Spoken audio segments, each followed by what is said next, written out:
राज्य प्रमुख महासचिव डॉक्टर अरविंद राजभर जी 70 लोकसभा घोषी से प्रत्याशी हुए। आज उनके जितावे खातिर एगो गुहार लगावत थी अपने गीत के माध्यम से पूरे घोषी के जनता से। कहना हो कैसे, अरे भाजपा और सुभाषपा के गठबंधन भैया हो,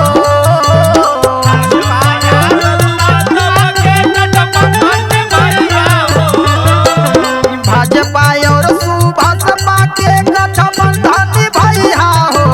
ए भैया घोषी से अरविंद राजू भर के जितैया हो। भैया घोषी से अरविंद राज भर के जितैया हो। भैया घोषी से अरविंद राज भर के जितैया हो।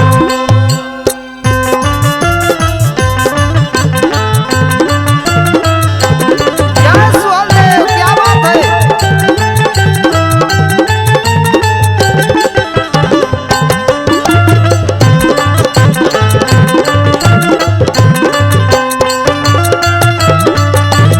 अरे जिया भैया, क्या बात है।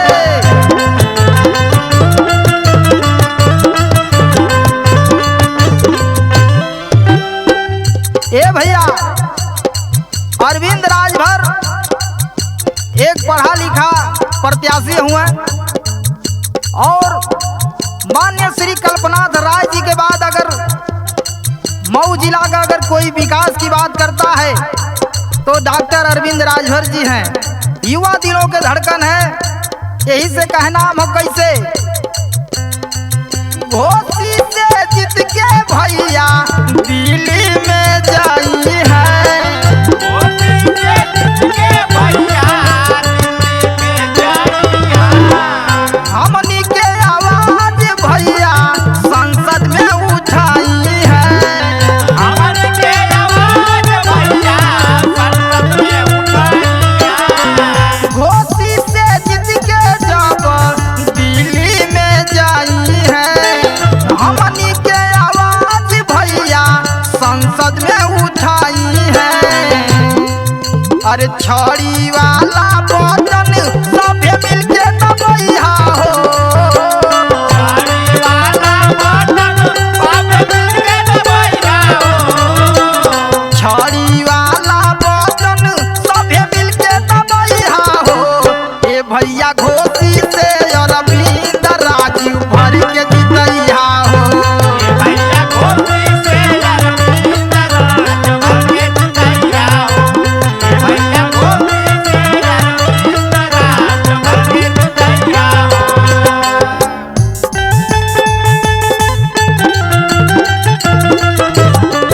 अरे भैया भैया, क्या बात है।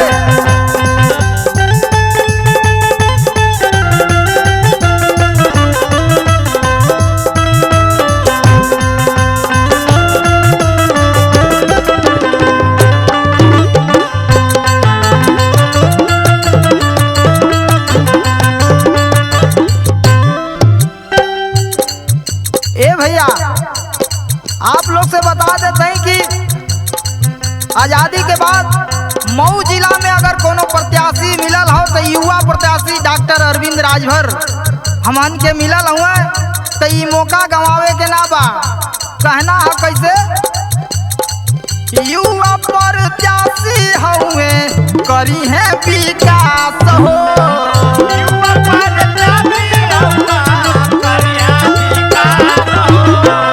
एक बेर जीता के देखा कके विश्वास हो। एक बेर जिता के देखा कके विश्वास हो। युवा प्रत्याशी हुए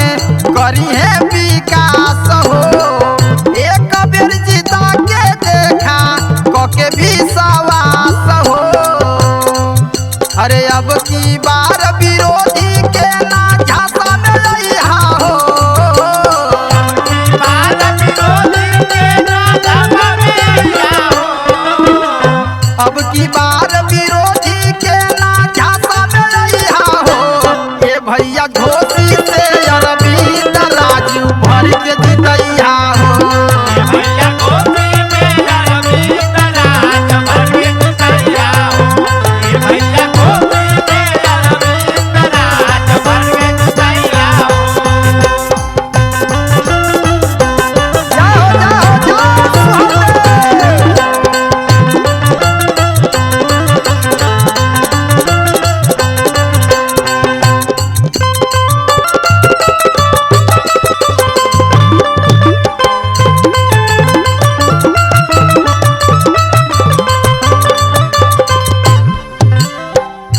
इतने ना है भैया, राजभर एक्सप्रेस चैनल बड़े भैया अखिलेश राजभर जी और अक्खी राज इंटरटेनमेंट के निर्माता बड़े भैया संतोष भारद्वाज जी मुंबई के धरती से ललकारत हुए और भैया लोग का सपना हो कैसे भाई सोना तो सयाखी लेस के सपनावा भाई सोना